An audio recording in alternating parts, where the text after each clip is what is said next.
নমস্কার সমস্ত আমাদের সাংবাদিক বন্ধুদের।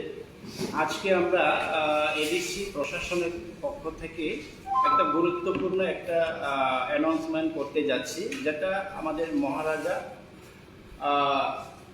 হিজ হাইনেস প্রতিশ্রুতি দিয়েছিলেন যে আমরা সরকারে আসলে পর আমরা যে যে কাজটা করব এরই অঙ্গ হিসাবে আজকে আমরা একটা অ্যানাউন্সমেন্ট করতে যাচ্ছি, একটা বিগ অ্যানাউন্সমেন্ট। এর জন্য আপনাদেরকে ডাকা একে थुननाय रत्न जों चिनि महाराजा हाफाङा फाइगांगे जों कग्रिमा दङ जे कग्रिमानि आबादनो सुफुंनाय होननाय तिनि बाहायनो जों आवहाय कग्रिजागोन खायसे सुफुंनायनि बागै नरत्न जों रिङि दुइ फैगा तिनि चिनि सीएम सर ताइ चिनि हिज हाइनेस चिनि अनरेबल महाराजा बनि खुबतै चिनि बिग अनाउंसमेंट न बसख्लाय election. During the time of the election, Tripura मोथा ने एक कमिटमेंट दिया था कि हमारे जो माधवबारी में जिन लोगों को गोली लगा था, उनको गोली मारा गया था, उनका रिहेबिलिटेशन का प्रोसेस हम लोग शुरू करेंगे। इससे पहले हमने और एक प्रॉमिस किया था कि विश्वजीत देबबर्मा, पिंटूलाल चाकमा और मंत्रीलाल काइपिंग का फैमिली को भी एक हम लोग कॉम्पनसेशन देंगे। हमने माधवबारी के बारे में बात किया था। यहाँ में हमारे संग सुमित देबबर्मा, रवि कुमार देबबर्मा, बहुत देबबर्मा, शंकर देबबर्मा और मौतम देबबर्मा हैं। इन पांचों लोगों को जब हमने सिटीजनशिप अमेंडमेंट एक्ट के खिलाफ जब हम लोग आंदोलन कर रहे थे तो इनको गोली लगा था। एडीसी ने पूरा अपना काम करके इन पांचों लोगों को हमने अब नौकरी दिया है। मैं जानता हूं कि ये हमारा कमिटमेंट था पहले से, लेकिन बहुत लोग शायद भूल चुके हैं, बहुत लोग भूल भी जाते हैं इलेक्शन खत्म होने के बाद।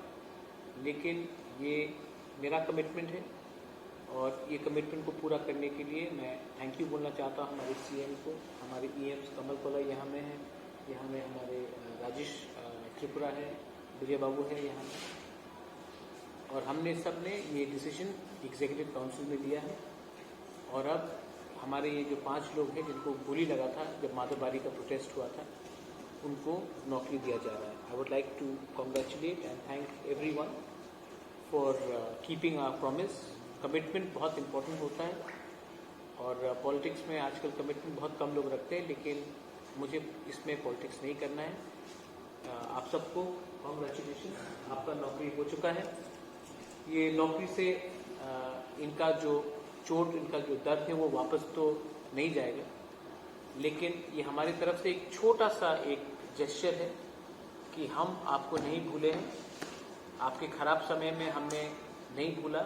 और आज क्योंकि हमारा समय थोड़ा ठीक चल रहा है, इसका ये मतलब नहीं है कि हम आपको भूलेंगे। तो ये पांचों को हम लोग ये अपॉइंटमेंट लेटर्स है इन लोगों का, इनको हम देने वाले हैं। एंड ये इम्पोर्टेंट अनाउंसमेंट है। बहुत लोगों को लगेगा शायद ये इम्पोर्टेंट नहीं, लेकिन त्रिपुरा सा होने के लिए जिन्होंने सैक्रिफाइस किया है, जिन्होंने सैक्रिफाइस किया, आज ये लोग नेता नहीं हैं, लेकिन इन्होंने बहुत सैक्रिफाइस किया है और इनका सैक्रिफाइस, इनका बलिदान ऐसा नहीं जाना चाहिए। इसके लिए हमने इनको ये जॉब का अपॉइंटमेंट लेटर हम दे रहे हैं। Thank you very much.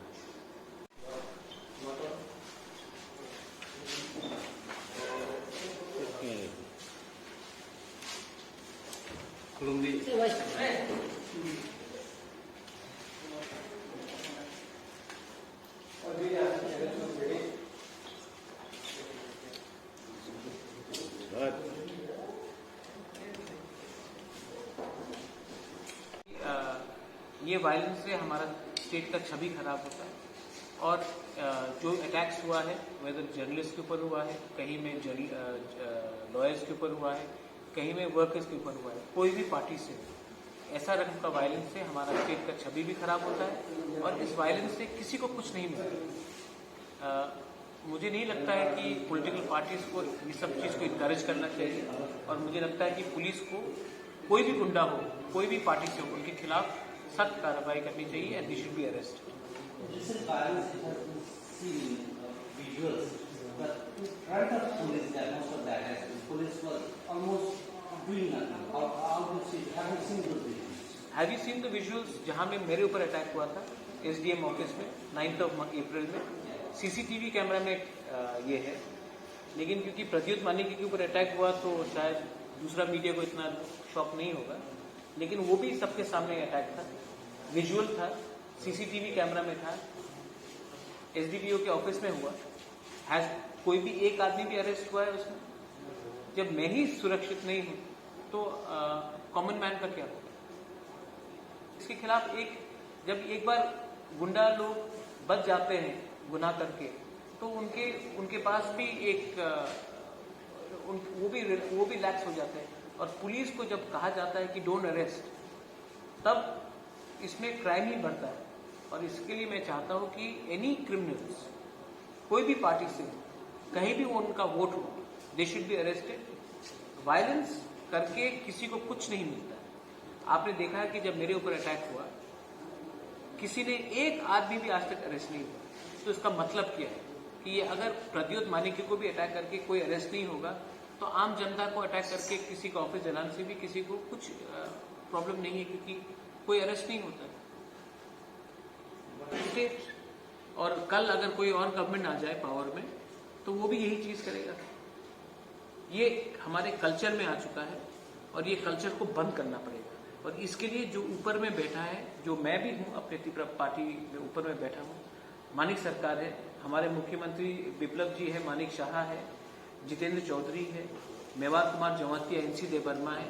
हम सबको एक संग एक डिसीजन लेना चाहिए कि ये करके किसी को कुछ मिलता है, ये करके किसी को कुछ फायदा मिलता है, किसी को फायदा नहीं मिलता। इनफैक्ट हमारा स्टेट का नुकसान होता है। लॉ एंड ऑर्डर टूटने से पुलिस का मोराल टूटता है और इससे हम क्रिमिनल्स को ही पनाह देते हैं। आई थिंक ये बहुत ही दुख का बात है कि आज कोई भी पावर में रहे, वो क्रिमिनल्स को अरेस्ट नहीं करता, उनको प्रोटेक्शन करता है। B it the BJP, B it the CPM और एनी अदर पार्टी जो 88 से 93 में था, वो भी ऐसे ही कर रहा है। राज्य में मतलब कानून की शासन है नहीं, गणतांत्रिक जो अधिकार है वो भी नहीं है, लॉ एंड ऑर्डर बहुत ही खराब है।